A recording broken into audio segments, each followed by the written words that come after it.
Philadelphia, I am here with 10 first-time voters for Philadelphia.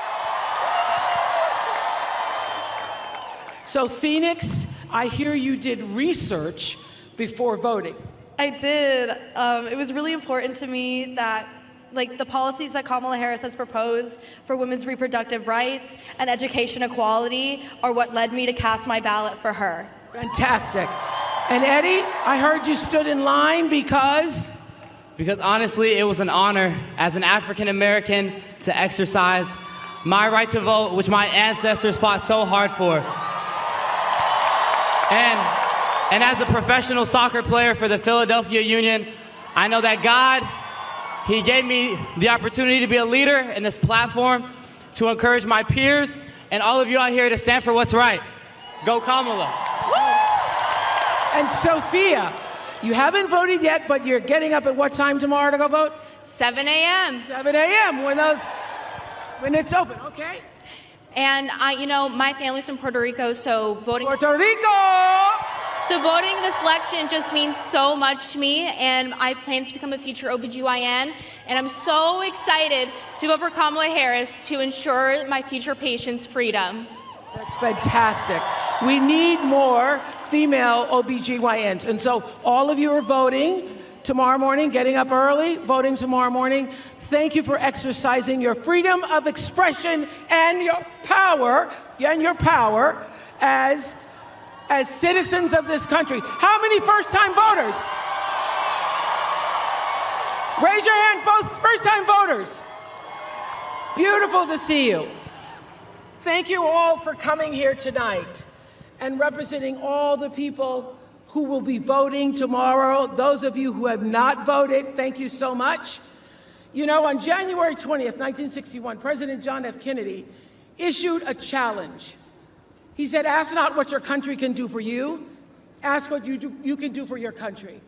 Well, I'm here to tell you that what you can do for your country, what you can do for democracy here, and what you can do for the spirit of John Lewis and all the others who dared to walk across that bridge in Selma and fight for justice for us all.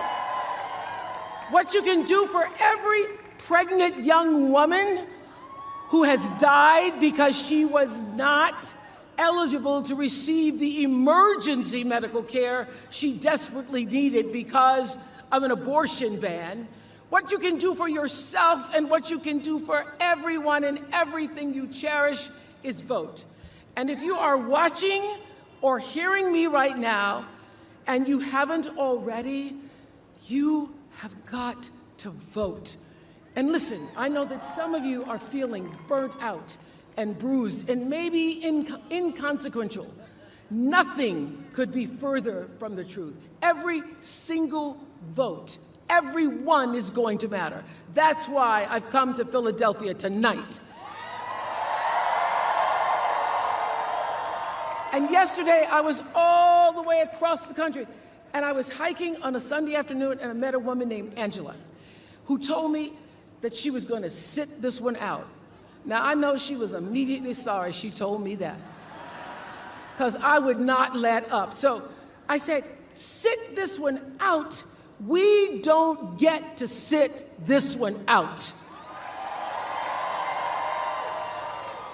If we don't show up tomorrow, it is entirely possible that we will not have the opportunity to ever cast a ballot again.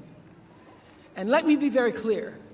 If you do not make sure that the people in your life can get to the polls, that is a mistake. Deciding not to decide, that is most definitely a vote to let other people control your future.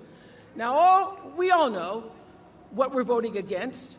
So I want to end by reminding you about a few things that we're voting for. We are voting to defend and protect the Constitution of the United States.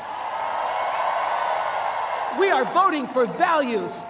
We are voting for values and integrity. We are voting for the right to choose what happens to our own bodies. We are voting to save ourselves from this precipice of danger where we now stand. All the anxiety and the fear you're feeling that because you sense the danger, and you change that with your vote. We are voting for healing over hate. Now, I believe in this promise of America. America has been the greatest country in the world for me. I believe that if you and I and the voters you see on this stage show up for our country tomorrow, if we answer that call that President Kennedy made more than 6 decades ago, then we have the power to choose a leader who will see us. She sees us, and she will do her mighty best to serve all of us. I believe we can do that, and I know she can do that. Yes, she can. Yes, she can. Yes, she can. And to say it and sing it and drive that message home, put your hands together for Will I Am.